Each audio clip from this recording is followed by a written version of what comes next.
Well, it's 12 years ago that a group of guys who used to work for Discovery got together around a dining room table and decided to go on their own. They formed Brightrock. But Brightrock's dream, perhaps, is over. They've sold the company now entirely to Sanlam. We're going to talk to co-founder and chief executive Schalk Malan.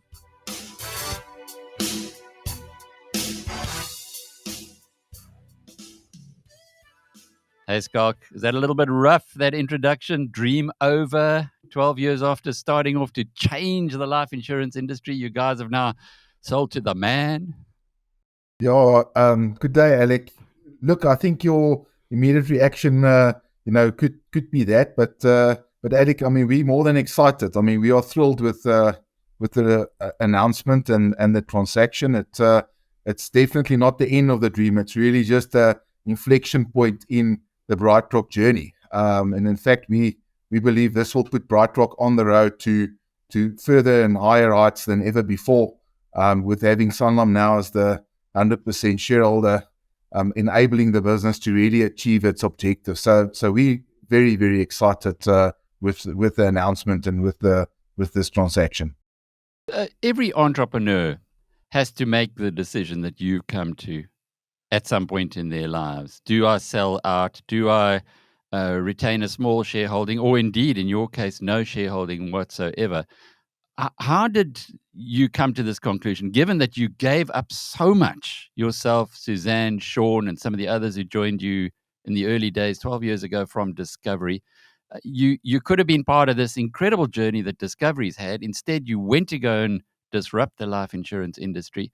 And you've, as a fellow entrepreneur, I know how tough it is. I know the beatings that you have taken, the bruising that you've taken to get to where you are. And then to get to a point that, is there almost a natural time for an entrepreneur to get into a bigger organization?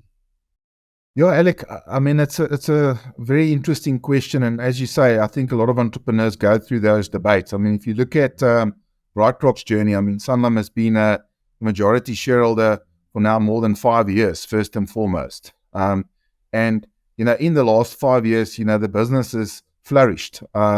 We've gone from strength to strength. We've built the brand, built the distribution, supporting capabilities, and really become also comfortable with the support that Sanlam has given at various levels of the organization. And, having come to this decision, it wasn't a difficult decision in the sense that what's the right thing for the business going forward, and really putting it on this amazing growth trajectory that we are looking forward to.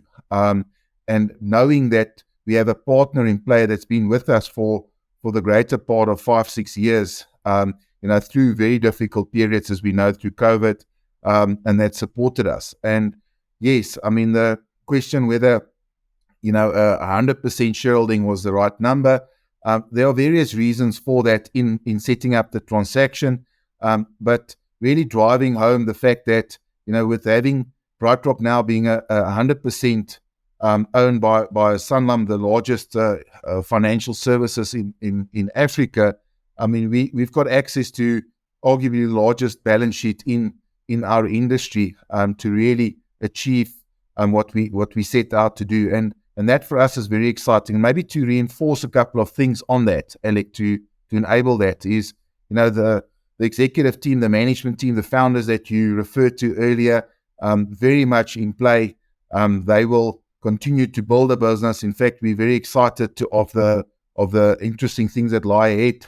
For example, we're looking to expand, and as we sit here, busy expanding and growing our distribution footprint in the intermediated space. Looking forward to growing our funeral business, and then part of it's also, looking to focus on what we're really good at, and where we've really made massive inroads in the market, and those are in our intermediated individual life product, as well as our funeral business. So I think the conclusion of it is it's the right thing for Brightrock at this stage of its journey, and it will put it in a position to really capitalize on the impact that we've had in the market to continue the growth that we've seen. And just to put some numbers behind it as well, if you look at the last number, if you call it pre-COVID years following the Sanlam transaction, I mean, Brightrock's delivered an excess of 20% year-on-year return on the group embedded value for our majority shareholder Sanlam. So the business has been growing and expanding. I mean, I was reflecting also on just our embedded value growth, since the Sanlam transaction, and that's more than 90% growth in the embedded value in just the last 5 years. And taking into account COVID has been part of us for more than 2 years, and so the growth story is can't be debated. It's now how do we make sure that we can continue on that growth story and make an even bigger impact in the market, and having that balance sheet behind us, I think that will be just increasing the likelihood and the ability of the team to operate in this space. Now, I understand everything you've said, and it's pretty clear. You've worked in a corporate before, you went out, you started on your own, there's no mystery in what you've decided to do. You've been with Sanlam for 5 years. But isn't there just a tiny part of you that says, damn it, we could have been the Donald Gordons, the Adrian Gores, those iconic names in the financial services industry, the first strands, where entrepreneurs got together, built a business, somehow managed to retain an equity stake, a significant equity stake in the operation? Or is life insurance just too capital intensive that it doesn't lend itself towards that?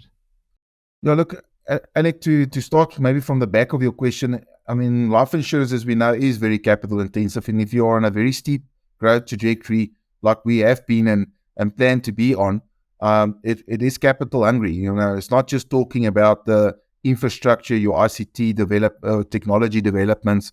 It also very much refers to putting new business on the books and the cost of acquisition and that. So that is true. I mean, the story of Brightrock is a story that's going to persist, and it's one of those, I think, very unique and special entrepreneurial stories in the South African financial services industry. I mean, I think I've used the word before in our discussions of Brightrock having entered a very concretized market 11 years ago, made a huge impact in the time that we've been in the market, seen the results, seen the impact in market, new business positions, and seeing our competitors changing their products.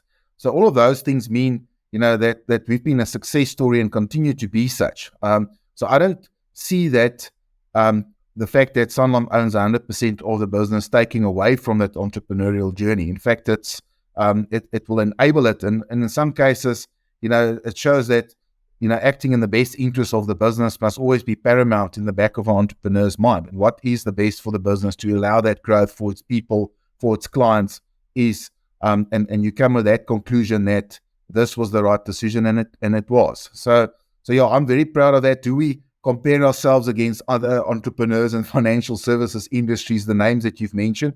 You take learnings from that. But our journey is our journey. I mean, it's not modeled and mimicked on anybody else. And maybe the last point on that is, if you talk to other similar entities in the Sanlam stable, the MyWays, Renee Otto that built up MyWay. I mean, he would, and that was 100% owned business from day one, as you know.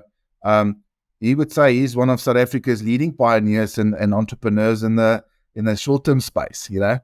So I think that for me also is on the flip side of the coin. I don't think the two are mutually exclusive. I mean, our entrepreneurial journey has been incredible, and it will continue.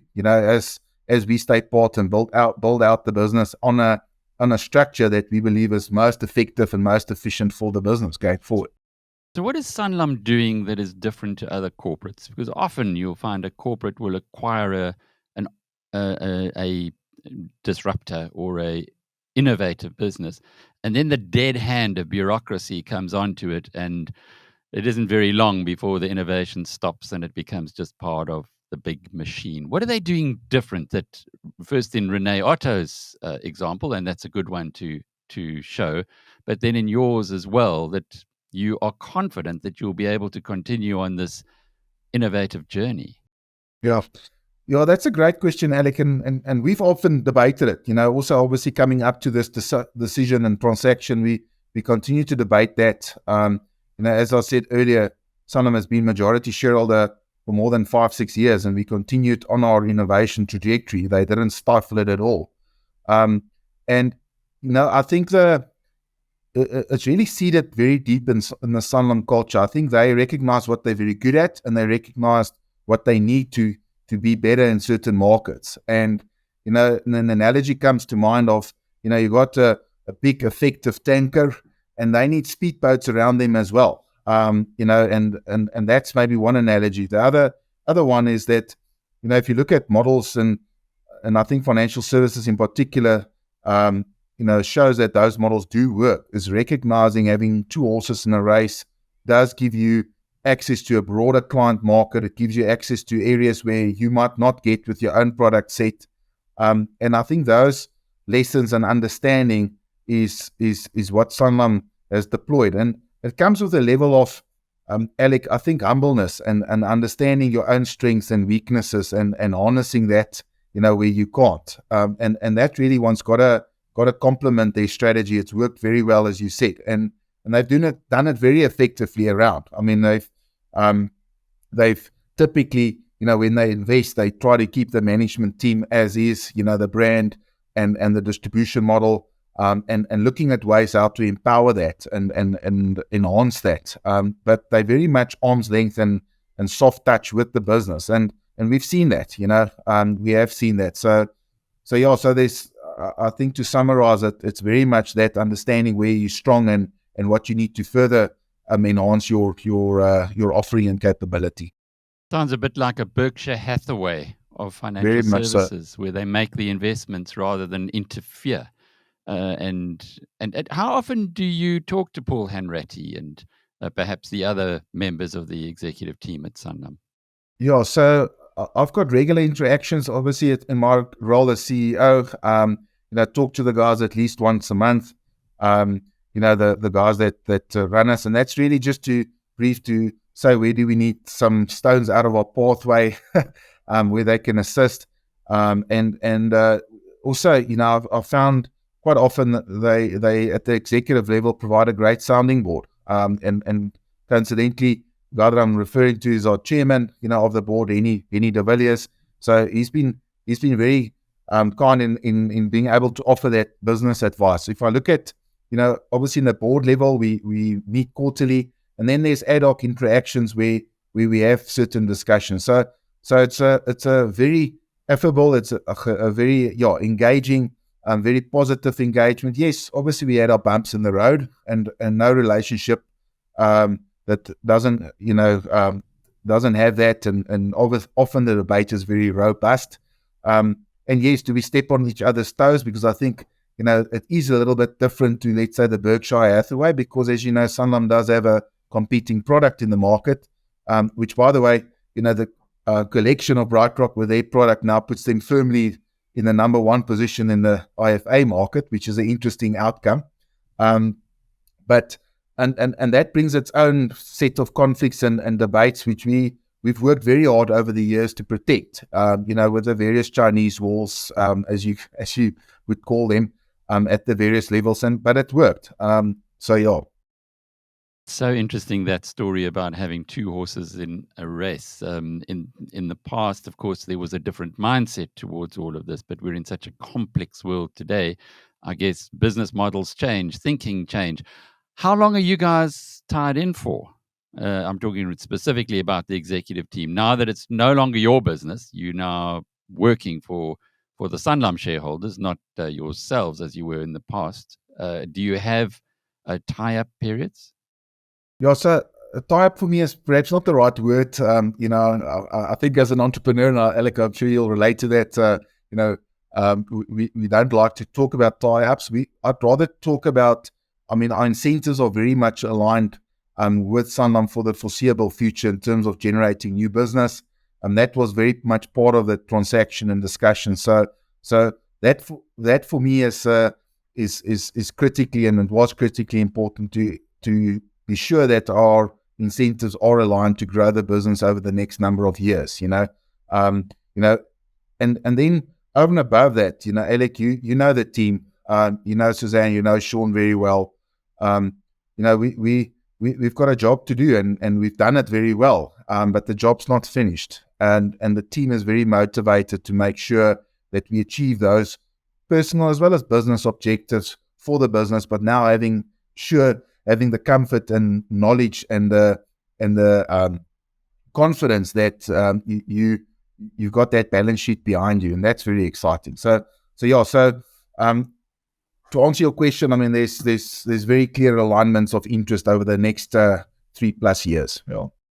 It's all about incentives, isn't it? If you incentivize any human being in the right way, they will do what they need to do willingly and happily. And I guess from your perspective, as long as the Sanlam guys have found some secret formula on how to incentivize the companies that come into its ambit, then you would presume that it would continue. My way, an example. Of course, they've done very well with the investment into easy equities. Be interesting to see whether that 30% goes higher and so on.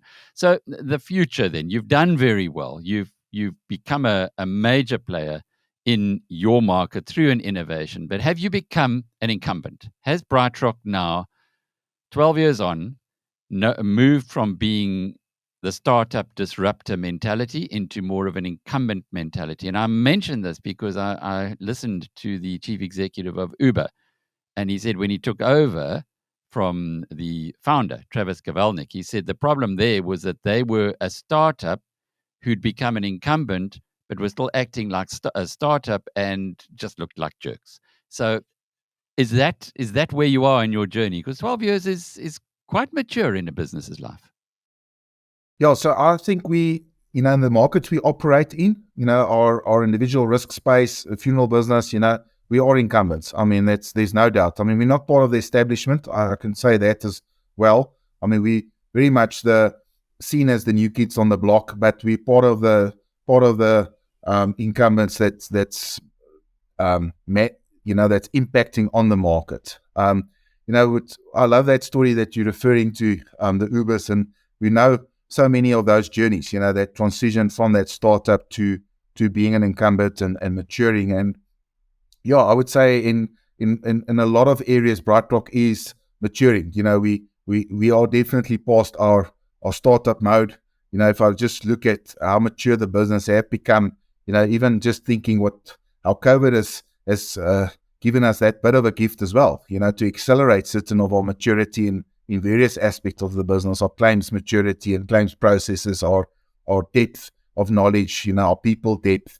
So the team has shifted very much to a much more, an incumbent mindset and mentality. That, having said that, Alec, and I think there's also other quotes from entrepreneurs along the journeys, and the idea of, you need to start every day like it's your first day starting a business. You never put behind and worry too much what you've built up. Otherwise, you're going to not push the boundaries. You're not going to be critical of what you've built up and saying, sure, maybe we've got to change direction a few degrees and that. And, one's got to be pragmatic. I mean, one don't upset the apple cart every single day, but it's that fine balance that I think having the founder team in place, coupled with the maturity that's settled in the business, we can still provide that innovation that we set out to do, but albeit it's more in a structured platform. And also, Alec, having started with a piece of paper, as you say,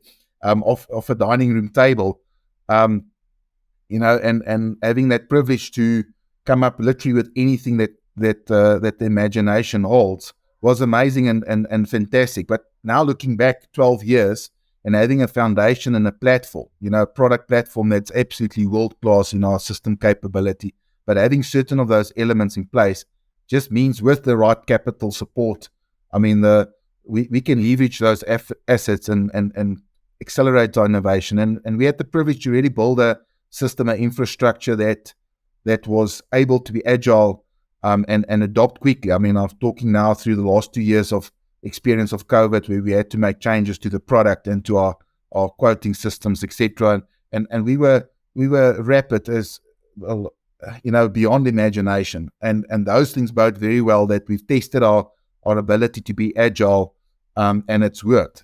So I'm looking forward to the next couple of years on that front as well, because I mean, the question always with incumbents is, okay, are you being stifled now because of all the structure and process in place? And that can't be further from the truth. So watch out, world. Brightrock is here, fully or better, even better capitalized and an even stronger competitor into the future. Schalk Malan is the chief executive of Brightrock, which has now been acquired 100% by Sanlam. I'm Alec Hogg from BizNews.com.